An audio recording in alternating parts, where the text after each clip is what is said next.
if they don't make it to the finals, then this might be one of the biggest L's in NBA history. Hot topics. Embiid never had the mentality to win a championship. I don't think he ever will win a championship. The best analysis. But Jokic, he might be the best player in the league this season. He really might be the MVP. This is the Full Court Report.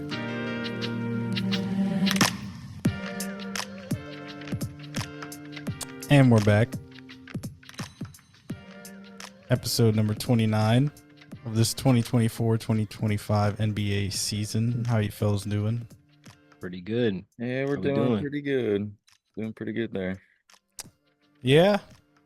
We made it through one episode and we already lost Toby.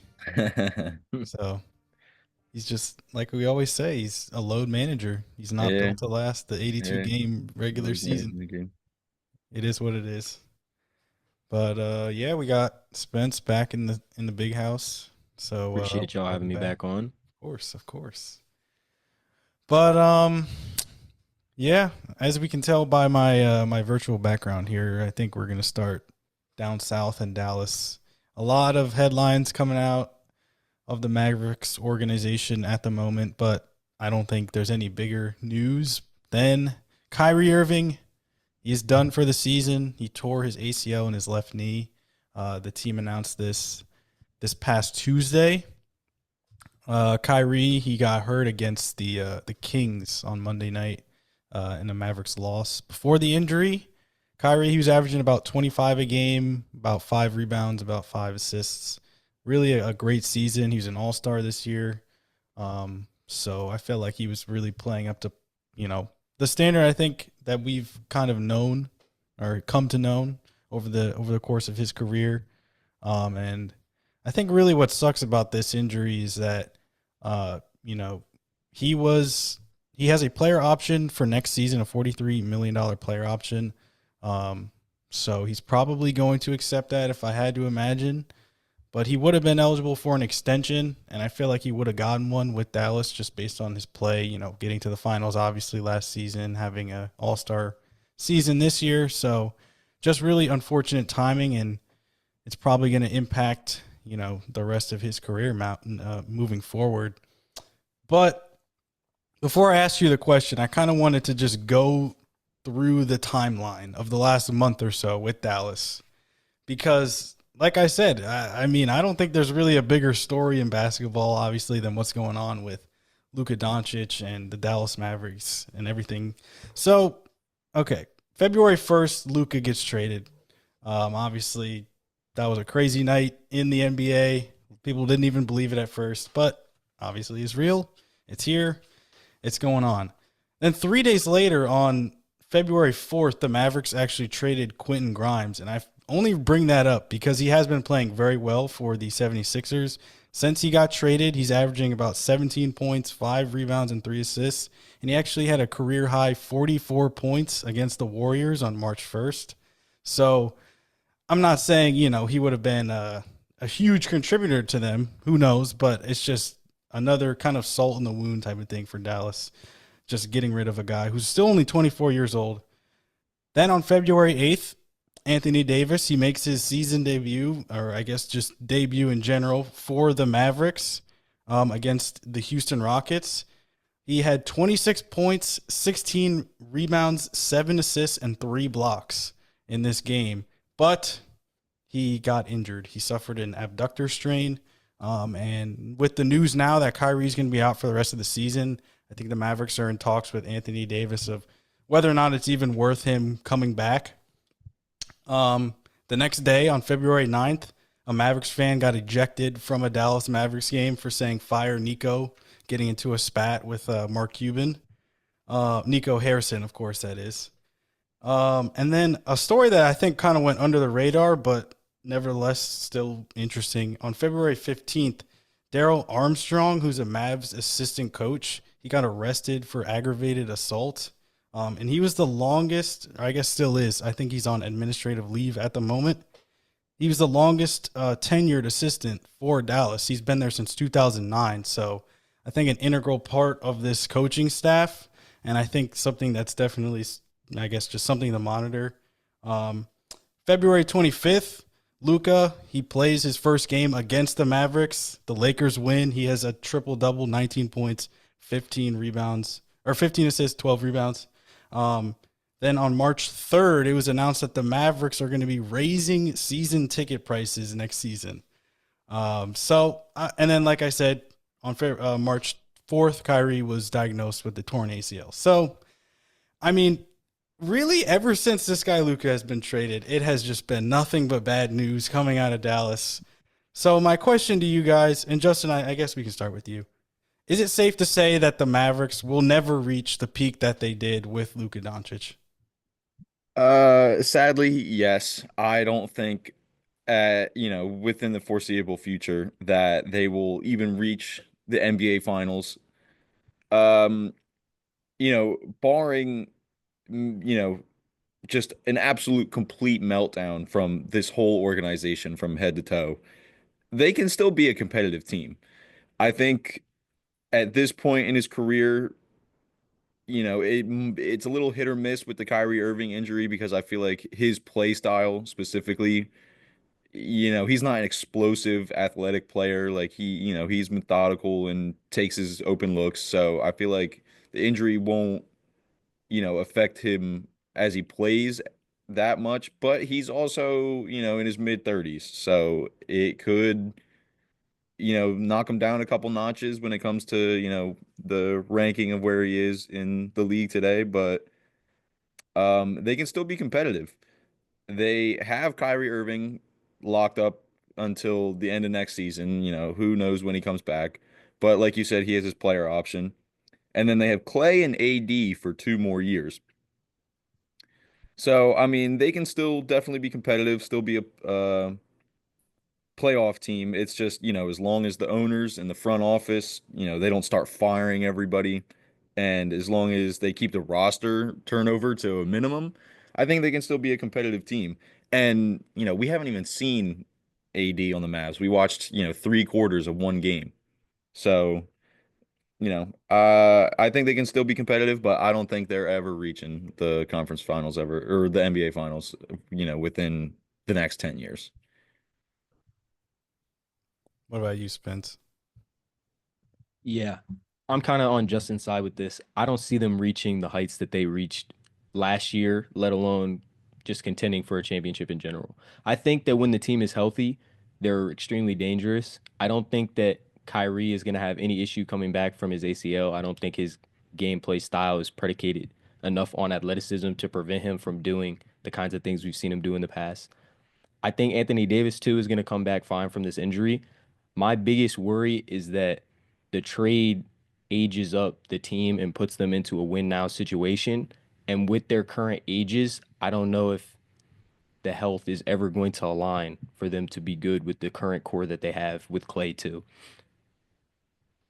And even if they do get nice enough to go to the finals in the near future, I'm not sure that Nico Harrison is going to be around to see that, especially with the backlash that he's been receiving. He's kind of on the hot seat right now.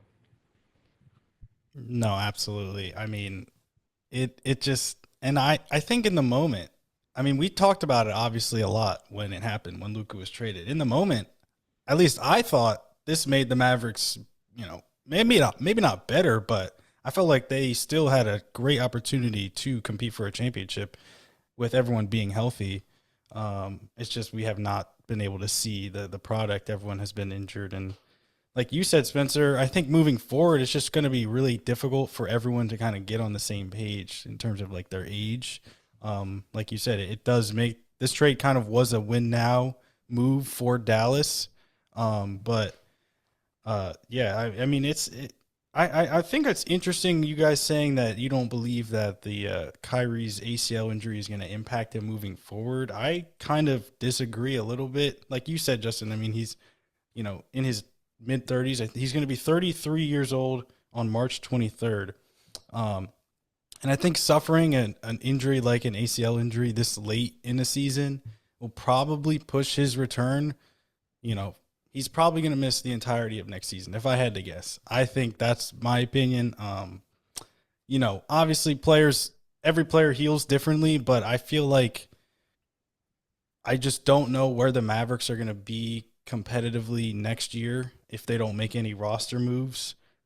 With, Anthony Davis, I think obviously they're still going to have like a good baseline, but I really don't know if it's going to be worth Kyrie coming back and rushing back, I guess, as if they're going to be competing for a title. And I also feel like what scares me because of this injury is I think Anthony Davis less, but Daniel Gafford and Derek Lively, I think their success, offensively at least, is predicated on having like a really dynamic ball handler, like someone like Kyrie Irving, obviously Luka Doncic in the past.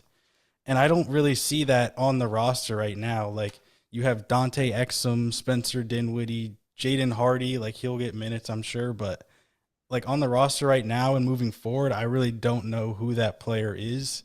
And I'm not saying they're not going to be like a successful, front court moving forward, especially defensively, but offensively, I can see this being pretty difficult moving forward without Kyrie. So who knows, what'll happen in the offseason if someone becomes available, but man, this is just terrible news. I really did want to see this team like kind of see what its full potential could have been. And I'm afraid that we're just never going to be able to see it. Yeah, no, you definitely do make a good point. I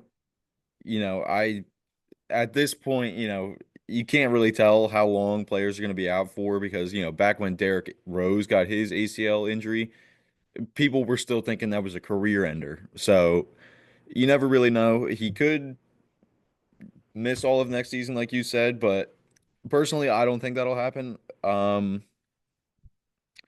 But with that AD and Luka trade, the Mavericks, they picked up Max Christie and somebody else. I can't remember who, but they still have pieces that they can move if they feel like they want to go in for a star player. Like they still have PJ Washington, Derek Lively, Daniel Gafford, like you said. Like they're all tradable if you can find another star. And if Kyrie does miss all of next season, he might just leave in free agency and go to a contender like everybody else does these days. So, and at that point, if he misses all of next season, he'll be 35, shortly after the season starts, like you said in March.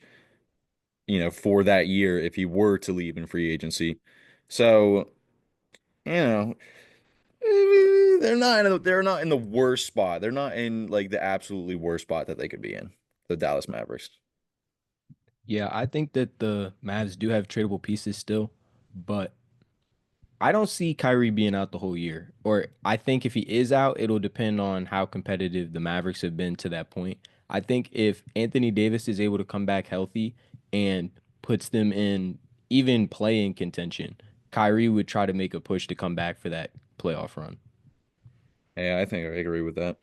Yeah, I mean, it to me also it's contract wise, like I don't know, you don't want to potentially rush coming back and then suffer another setback going into a contract year or an off season where you're a free agent. So I don't know, like a lot of things can happen from like to a year from now, but it's again like I said, and I think the craziest part is the buyer's remorse that this guy behind me, Klay Thompson, might be having right now, picking the Mavericks over the Los Angeles Lakers is, I mean, it feels like it's like a TV show. Like, I don't know. Like, this feels like it was scripted the way, like, this is all playing out for him. And I feel like, I guess we could use that as a transition to talk about the opposite side of what's going on in LA. And this might be the hottest team in the league right now. Much to the chagrin of Nico Harrison, I should say, and the Mavericks. They've won 8 in a row, and they currently sit, I believe they're tied with the Nuggets for second in the Western Conference. Absolutely insane what they're doing, I think.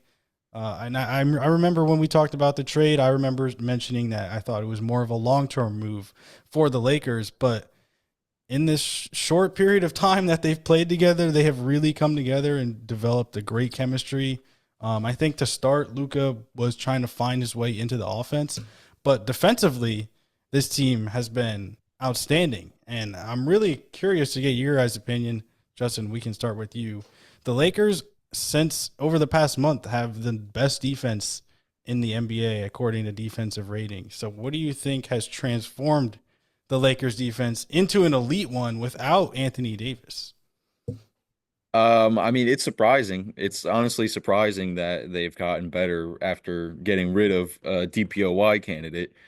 But, even though JJ Redick really wasn't known as a defensive player, when he was playing, I just knew, like, I'm pretty sure when we talked about him being the coach, like, throughout this season, I've always kind of hyped him up a little bit.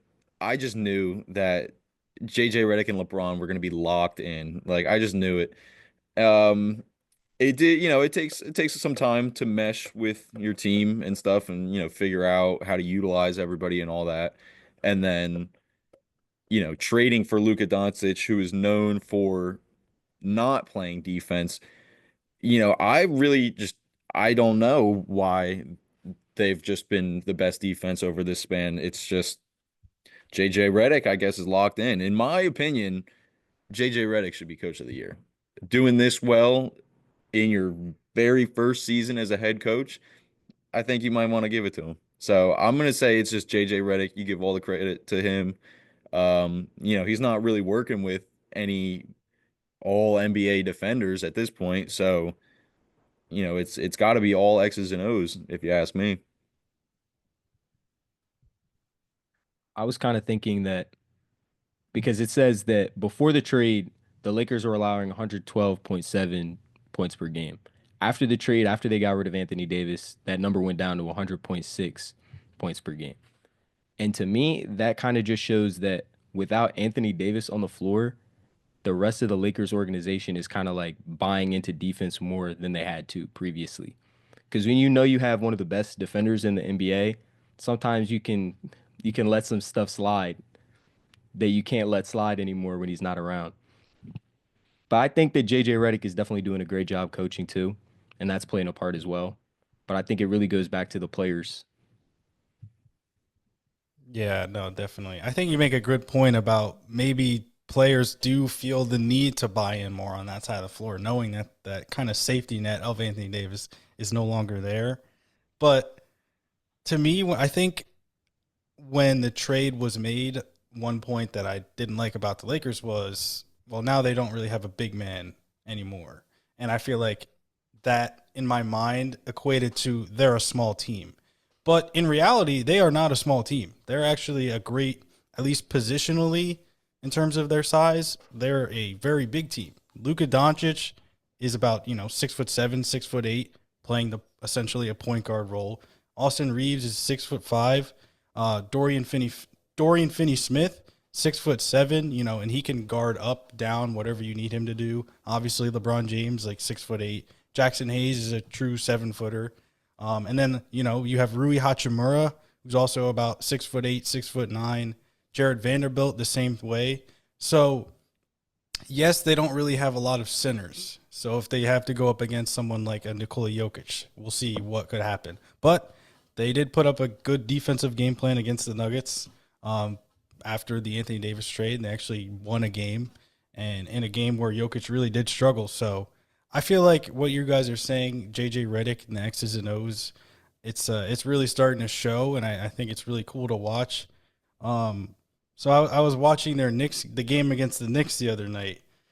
Sorry to bring it up, just I have to, but I just thought it was interesting. I noticed that Jackson Hayes was actually defending Josh Hart quite a bit as his kind of primary matchup, and LeBron was defending the center, almost as if if you're not going to play a shooter and Josh Hart, I'm not saying he can't shoot threes, but for whatever reason in this game, he was definitely, attacking the rim a lot more, cutting, stuff like that. So you have Jackson Hayes now just sitting in the paint, essentially. LeBron also taking up space in the paint. And I feel like they do a really good job of just making the court feel really crowded, I guess, for opposing offenses. They know how to shrink the floor, essentially, make it hard to penetrate the defense. So I feel like that's really where they stand out. And like you said, Spencer, it probably is just like a psychological element to it, just feeling the need to buy in because they know that they don't have one of the better shot blockers in the league behind them anymore. But I don't know. I mean, this team is really interesting. And like I said, they're one of the hottest teams in the league. And I think you can talk yourself into this team being, a real contender in the playoffs. So I'm curious to get your guys' thoughts. Do you think the Lakers can win a title this season? I want to hear what Woods has to say for himself because he's a Grizzlies fan. He's got them out west, so I want to hear what you gotta say. I mean, just being honest, the LeBron Luca combo could be dangerous once the playoffs start. I think Luca playing the one basically allows LeBron to play his more natural position as a forward. And I think even at 40 years old, LeBron with any type of help is always a threat to be able to go to the finals. And with Luca on the floor too, the Lakers don't even need LeBron to be the best player on the floor every single night like he's been previously to this point. Like they have two different guys that can close the game, whoever's hotter. And I still think teams like the Thunder and the Celtics, even like the Cavs, are better than the Lakers right now. But if they keep this hot streak going, I think they can go toe to toe with anybody. I agree a little bit, although Jorie was just, explaining how they have all this height and they have, good lengthy players. I still think that the roster is a little too thin to really be a finals contender. Because if you think about it, all the other, the Nuggets, the Grizzlies, the Thunder, the Celtics, the Cavs, they are all super deep teams. Like they have bench rotations that could be starters for other teams. So I don't know. That's the only negative that I see about the Lakers right now. I think OKC is beating them, wherever they match up. If they match up in the playoffs, I think OKC is beating them. As much as I hate to say it, I really do think the Grizzlies could beat the Lakers. Yeah. And Jokic owns the Lakers. Nikola Jokic owns the Lakers in playoffs. So, even though numbers say they're the 2 seed, realistically, I think they're the 4th best team in the West. And then even if they make the finals, they have the Celtics and the Cavs, who are both super teams. So I think they make a deep run in the playoffs. They probably get to conference finals. If I had to make a prediction, I'm saying they're getting to the conference finals. And they're probably going to lose in like game 6 to whoever they play. Okay. All right. It's a solid take. Yeah, I mean, I gotta say, I hate to admit it, but I'm kind of rooting for this Lakers team. Oh, I am too. Yeah. But I'm just being realistic right now. Like I hate to admit it, but I don't know. Maybe it's just because I love drama and I would love to see Luka Doncic win a title in year 1, just to see what would happen in Dallas. Or maybe it's because LeBron is on the verge of retirement and I just want to see that guy win another title. I don't know what it is. But I don't know. I'm thinking like what you said, Spencer, even at age 40, any kind of help, LeBron is a threat to get to the finals. Is Luka Doncic the best teammate he's ever had? I think it is. I think he is. He might be. Like I genuinely don't know if he's ever played with a more talented player. I thought up to this point, before the trade, it was Anthony Davis, and I think it's definitely now Luka Doncic. D Wade is probably the only other player I would. I mean, Kyrie. You think D Wade is better than Anthony Davis all time? I feel like he is. All time? Yeah, I think D Wade might be better. Yeah. I got D Wade over Anthony Davis as a teammate of LeBron. Yeah, As a teammate of LeBron, I'm taking AD, but all time, I'm taking Dwayne Wade. Okay. Yeah, but I feel like D Wade's ring in 06 just kind of Yeah. puts him over AD. Oh, yeah. yeah, I don't know. That's it. To me, it's just I'm watching these at least regular season games. It'll probably be a little different in the playoffs, but the way at least I've been seeing, I think LeBron comes out pretty early in the game, and I don't know what it is. He just seems so engaged, like on the bench when Luka is kind of running the show. Like he's sitting upright, he's focused, like he's coaching, and I'm like, I don't know.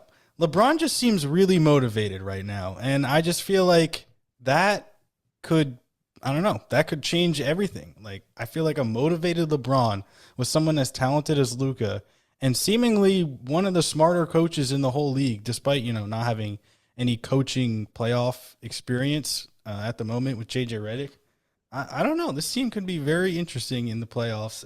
I think it's just going to come down to matchups, like you said. Like I think the Nuggets would probably be a difficult matchup. They have been the past couple of years, but I don't know. The Nuggets will now have to account for Luka Doncic, which is something they have not had to do the past 3 times I think they've met in the playoffs. So yeah, I don't know. I don't know if I'm ready to say that they can win a title, but I feel like they're a lot closer than I think I don't know, happy to admit, I guess.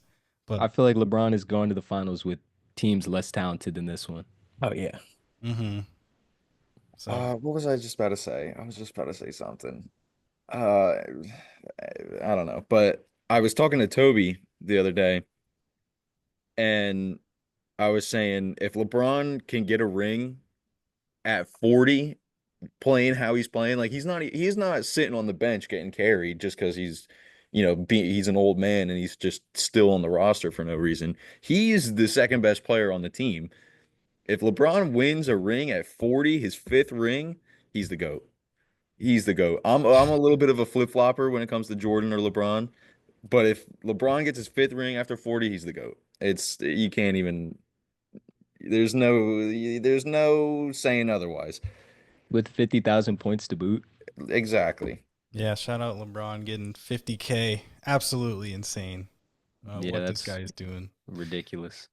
It feels like he could play forever. But yeah, like we said, sorry to all the Mavericks fans. I know it's been a difficult, month and a half or so, but don't worry. I can't imagine it gets any worse than it has right now. So, and then for the Lakers, keep doing your thing. Keep doing your thing. So, Yes, sir. yeah. Justin, I think you said you had a game for us, so I'm looking forward to this one. Yeah, so it's not particularly a game per se. You guys will not be competing against each other. It's just kind of a who would you rather have type of thing.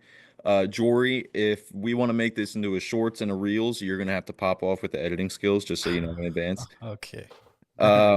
So yeah, basically I'm gonna give you guys player A, player B. I'm gonna go run down their stat line. So if you guys, want to write down these notes or type them up, or these stats, so you can make a good comparison, you can. Um, I'm just gonna give you the stats, and then I'll reveal the players afterwards. Who you guys can say I think player A or player B is better, and then I'll reveal who they are.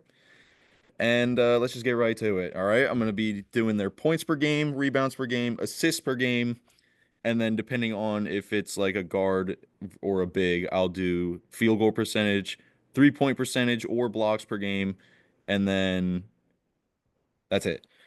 So for the first set of players, player A averages 16. This is for their whole career, and these are all-time players. None of these players currently play. All right. They are all retired. So Okay. these are their career stats. Player A averages 16 a game, a flat 16, averages a flat 4 rebounds per game, 3.9 assists per game, shoots 44% from the field and 37% from three. Player B averages 16.1 points per game, 2.2 rebounds, 4.5 assists, shoots 46% from the field and shoots 40% from three. All right, you were flying through those. I think Give me I think the I field got goal him. percentage from the player A again. 44, 44. All right, and tell me player B one more time.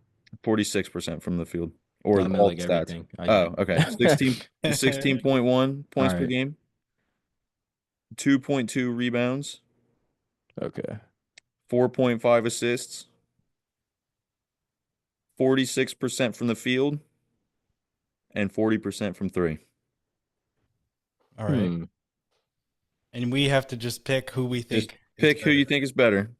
I was Um, gonna include games played on this, but I don't really think that would affect too much.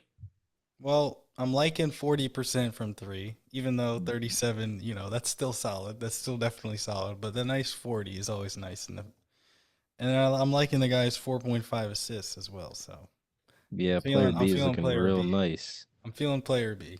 All right. The reason that I picked these two players is one, their first name is Joe, and player B is kind of known as an all-time legend, and player A is just kind of known as like a bucket getter. Like he just kind of he's a pretty good guy. Player A is Joe Johnson, and player B is Sure. Joe Dumars. All So, right. All they right. got similar stats, All and right. people kind of consider Joe Dumars as an all-time legend. So it just, Joe Johnson, people need to put a little bit more respect on his name, and that's why I wish Toby was here because I would have been like, "What up, Toby?" Yeah, you definitely would have ISO all the Joe. ISOs Joe stats ready to go. Yeah, Well, I mean, I think part of it is the titles. Joe Dumars winning a title with the Pistons. I think that elevates you for sure. yeah, yeah, But yeah, you know, shout out Joe Dumars. Shout out ISO Joe. Definitely both great players. yeah, But that field goal percentage definitely takes Joe Dumars over. yeah. That I wonder how forty many percent. threes that guy Joe Dumars was really taking though. That's true too. Probably a completely different volume. Yeah. I didn't even check that. I didn't even check it. All right. Well, either way, second set of players. I have five sets. Just so you know. If we want to just do three, just whatever. We can do however many we want. But I picked some interesting players here, so that's kind of why I want to do all of them. So set two, player A averages 19.7 points per game, 5.6 rebounds per game, 3.5 assists per game, shoots 44.5% from the field, and 36.8% from three.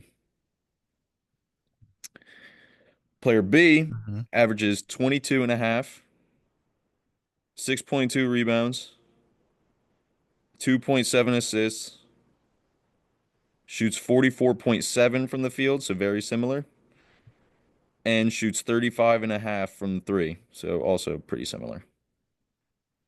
All right. Well, that's interesting. Um. Well, obviously, player A's got a better 3-point percentage. So that's interesting. And the field goal percentage is pretty similar, like you mentioned, Justin.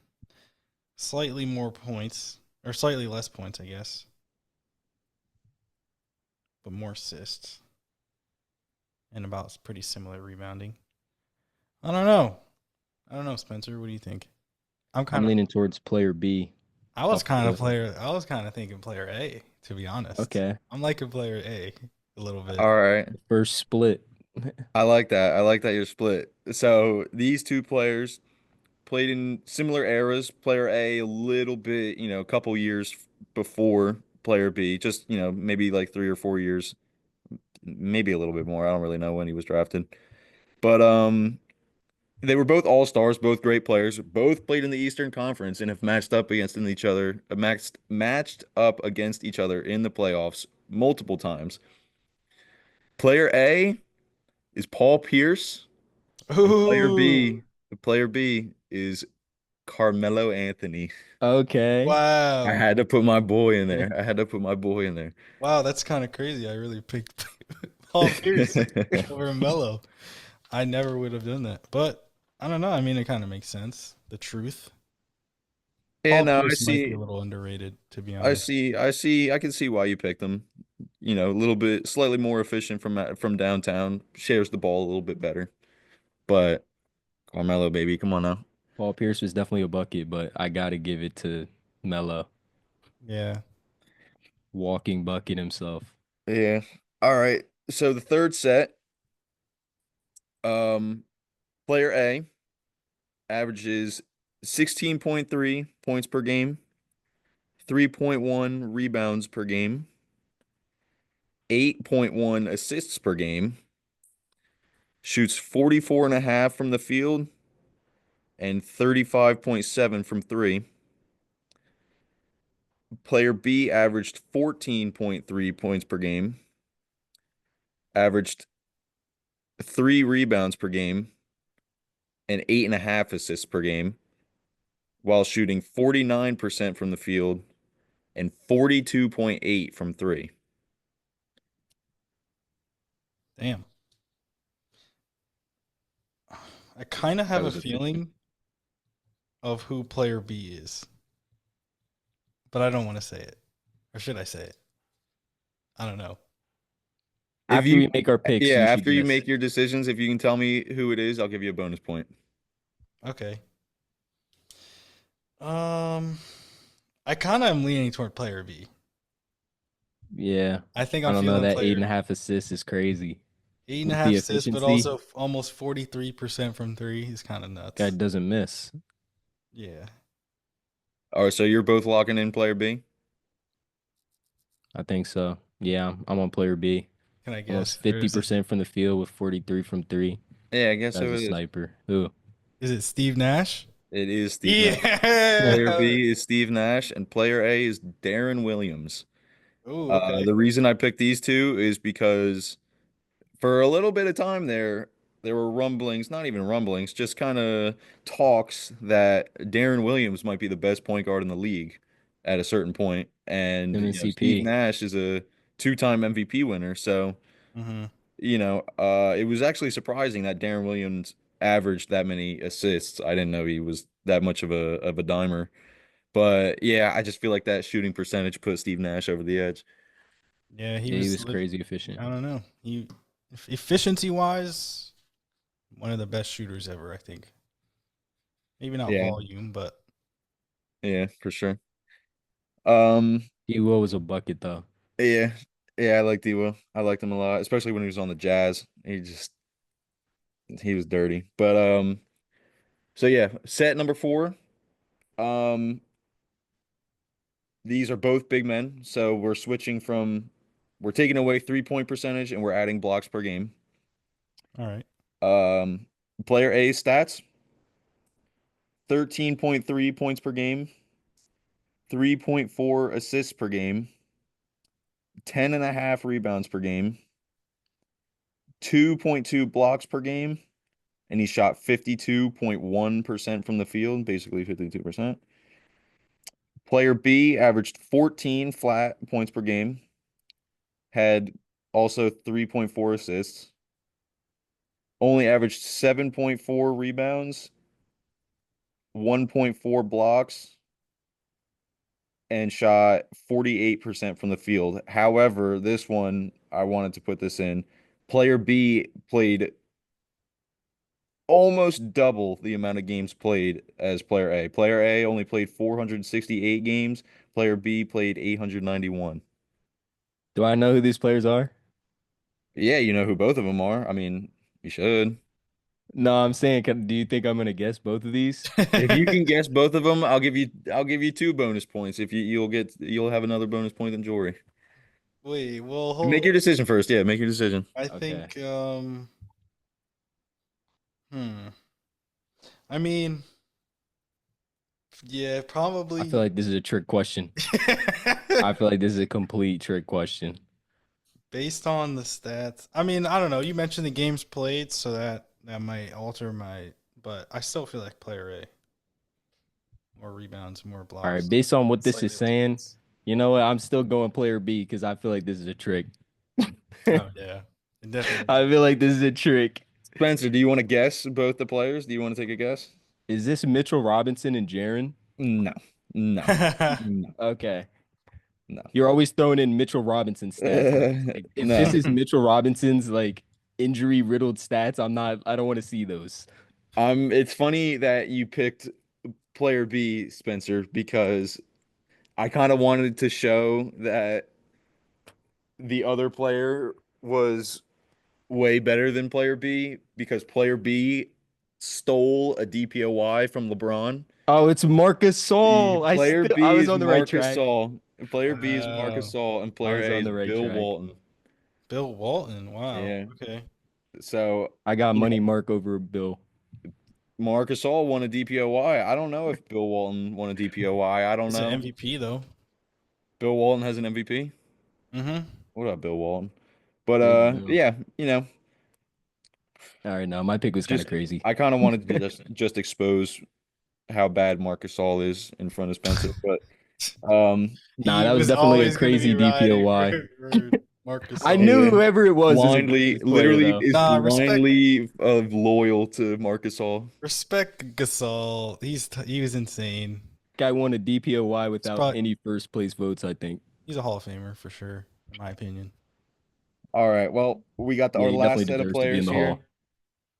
Set 5, player A averages 18.9 points per game, 7.8 rebounds per game, 1.2 assists per game, 1.2 blocks per game, and shot 53.7 from the field. Player B averaged 20.7 points per game, 9.8 rebounds per game, 4.2 assists per game, 1.4 blocks per game, and shot 47.9 from the field. I think that's a 9. It's either a 9 or a 1. I can't even read my own handwriting. Either way, yeah. Well, I mean, it's hard not to pick player B despite the field goal percentage. But I don't know. What do you think, Spencer? Mm. I feel like I might be leaning towards player A just off the efficiency. That's what Yeah, I I like mean, to it hear. is Woods. in terms of, Yeah, give me player A. I think, So yeah, I'll go player player A. A, well, both these players both played the 4 throughout most of their career. Um,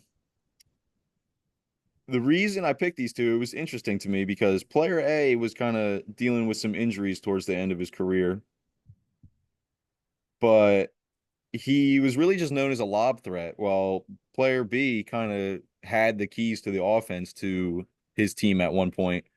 Um, Hmm. Obviously you can see with that with the assist numbers, but I'm glad Spencer picked player A because player A is Amari Stoudemire Yo, shout out Amari. and player B is Chris Webber. Okay. I got Chris Webber over that. Yeah, I do too, but Different players, I feel like. yeah, Amari Yeah, was different he was kinds of just a floors. lob threat for most of Despite, his time in yeah, Phoenix. I like, mean, he had a bag, but I don't know. Yeah, I don't He know definitely had post moves. what I Chris mean, Webber would have been like if he had played with someone like Steve Nash, yeah. could have been a completely different player. But yeah, that's interesting. Two high level power forwards. But yeah, that's all I got for you. Tried to pick some interesting matchups between the players, different eras, different types of guys, but That was fun. I don't Yeah, that know. was a I cool would game. say really do a I didn't really think to pick any of these players based off the stats before I picked who they were. But I feel like I agree with Spencer's picks more than I agree with Jorie's pick. Wow. Okay. Yeah. Interesting. Well, it's all right. I But don't yeah, know. that's all I got for you. It's the Drewski Brunson background. Yeah, right. Oh boy. Oh, jeez. All right. Well, good stuff. Sorry Toby couldn't join us today. But yeah, Yeah, load management game, you know how it goes. it is what it is. We still got, Stuck in smoke. still got Spencer now, so it's all good. But yeah, good stuff. Season heating up as we approach the playoffs. And yeah, it's gonna be interesting down the stretch. So we'll see. How many what do we got here? Cleveland has played 63 games. Everybody's basically played around We got like 60, 20. 65 games. Yeah. So we got a little bit of season left. It's gonna be interesting to watch the West standings, how they're gonna round out, For because sure. crazy. The But Mavs are trying to hold on to their playing spot, yeah, I don't know if they're gonna but be the able to do Suns that. are gunning for that. Yeah, maybe we'll do a Contenders and Pretenders episode somewhere soon before the playoffs get rolling. Really dive into who we think can win it all. Yeah. But until then, thanks for listening, and yeah, we'll be seeing you. Follow, like, subscribe. Keep tuning in.